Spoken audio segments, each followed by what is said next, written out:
হবে। সংখ্যালঘুদেরকে প্রোটেক্ট কারা করবে?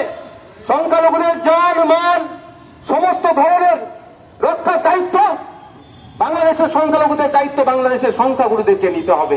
এই বলে এসেছি তাদেরকে আশ্বস্ত করেছেন এবং যে সমস্ত কথা বলেছি তিনি কনভে করবেন ইন্টেরিয়াম গভর্নমেন্টের কাছে।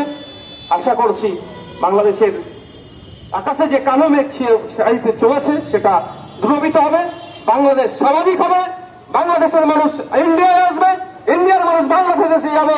একে অপরের যে আমাদের এতদিনের কালচারালি যে সম্পর্ক, এখানকার কালচারাল টিম বাংলাদেশে যায়, বাংলাদেশের কালচারাল টিম ইন্ডিয়ায় আসে, একে অপরের প্রতি যে আমাদের মৈত্র আবার ফিরে আসবে এবং আমাদের যে বিজনেস ইন্ডিয়া বাংলাদেশের যে আছে সেটা আরো বেড়ে উঠবে। সর্বোপরি সাউথ এশিয়ার ডেভেলপমেন্ট হবে আমাদের দুটো এই কান্ট্রির আমাদের সৌজন্যতামূলক আচরণের জন্য, মৈত্রীর জন্য। সকলকে যারা আজকে উপস্থিত হয়েছেন আপনাদেরকে ইন্ডিয়ান সেকুলার ফ্রন্টের পক্ষ থেকে সংগ্রামী অভিনন্দন। আপনারা আজকে উপস্থিত করে প্রমাণ দেখিয়ে দিচ্ছেন, প্রমাণ করছেন যে কোনোভাবেই আমরা অন্যায়কে প্রশ্রয় দেব না। আমরা আপনারা ভালো করে জানেন ইউক্রেন কিন্তু সর্বসময়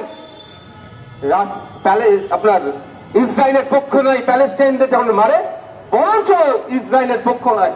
কিন্তু রাশিয়া যখন ইউক্রেনের উপরে আক্রমণ করছে আমরা তখন রাশিয়ার পক্ষে নয়, আমরা যারা অত্যাচারের শিকার হচ্ছে অর্থাৎ ইউক্রেনের পক্ষে, যারা পৃথিবীতে অত্যাচারের শিকার হচ্ছে তাদের পাশে আমরা, যারা অত্যাচার করছে তাদের বিরুদ্ধে আমরা।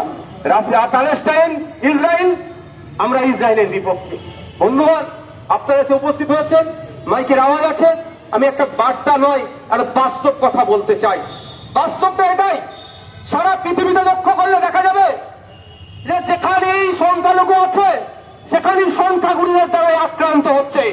তাই আপনি বর্ণগত দেখতে পারেন, জাতিগত দেখতে পারেন, ধর্মীয় ভাবে দেখতে পাবেন, ভাষাগত ভাবে দেখতে পাবেন, কালচারালি দেখতে পাবেন, সর্বোপরি রাজনৈতিক ক্ষমতাতেও যারা সংখ্যালঘু, যেখানে রাজনৈতিক ক্ষমতাতে যারা সংখ্যাগুরু তারা দমন পীড়ন করে। এটাকে বন্ধ করতে হবে।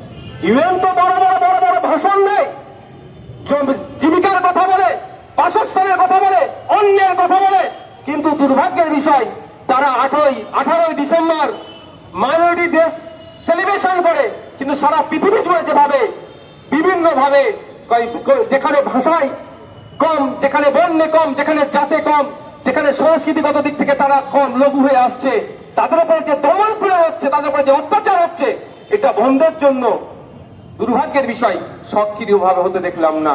তাই বন্ধুগণ যারা উপস্থিত হয়েছেন আমি আপনাদের বলবো, এইটাকে কেন্দ্র করে এখানে কিছু মানুষজন রাজনৈতিক ফায়দা নেওয়ার চেষ্টা করছে, আমরা তাদের ফাঁদে পা দেব না।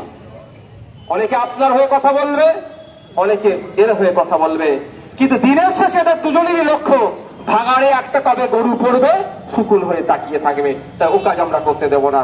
আমরা পৃথিবীর যে প্রান্তে যার সাথে অন্যায় হবে তার পাশে থাকবো। তার জাত, ধর্ম, বর্ণ, কালার ওসব আমাদের দেখার প্রয়োজন নাই। অত্যাচারীর পাশে থাকবো, যারা অত্যাচারের শিকার তার পাশে থাকবো, যারা অত্যাচার করছে তাদের বিরুদ্ধে বলিষ্ঠ কণ্ঠে আমরা প্রতিবাদ করবো। ইন্ডিয়ান সেকুলার ফ্রন্ট জিন্দাবাদ। আর পরিশেষে সাংবাদিক বন্ধুরা যারা এসেছেন আমাদের এই মেসেজটা রাজ্যের বিভিন্ন দেশের বিভিন্ন মানুষের কাছে পৌঁছাচ্ছেন, তাদেরকে ধন্যবাদ জানাই। আপনাদের মধ্য দিয়ে আমি আর একটা মেসেজ যদি আমার বাংলাদেশের ভাইরা বোনেরা প্রতিবেশী দেশের মানুষরা দেখেন তাদের কাছে একটা বার্তা দিতে চাই। বার্তা হচ্ছে এটাই, সংখ্যালঘু থেকে সংখ্যাগুরু, বার্তা হচ্ছে এটাই, দেশের সংবিধান বিচারের ব্যবস্থার প্রতি প্রত্যেকে আপনারা বিশ্বাসটা সঠিকভাবে রাখুন। আর সংখ্যা গুরুদের জন্য আমার একটা স্পেশাল মেসেজ এটাই যে সংখ্যা গুরুদেরকে দায়িত্ব তুলে নিতে হবে সংখ্যালঘুদের নিরাপত্তার।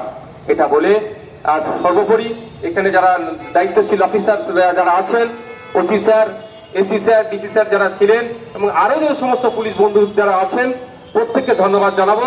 আপনারা আমাদের সাথে যথেষ্ট কোঅপারেট করেছেন এবং এটাও বাংলাদেশ ডেপুটি হাই কমিশনারের যারা দায়িত্বশীল তাদেরও দেখা দরকার যে ইন্ডিয়ার পতাকা আপনাদের দেশে অপমানিত হচ্ছে, সেই ইন্ডিয়ার পুলিশই আপনাদেরকে প্রোটেক্ট করছে, এটা আপনাদের ভাবা দরকার। ধন্যবাদ প্রশাসন বন্ধুকে।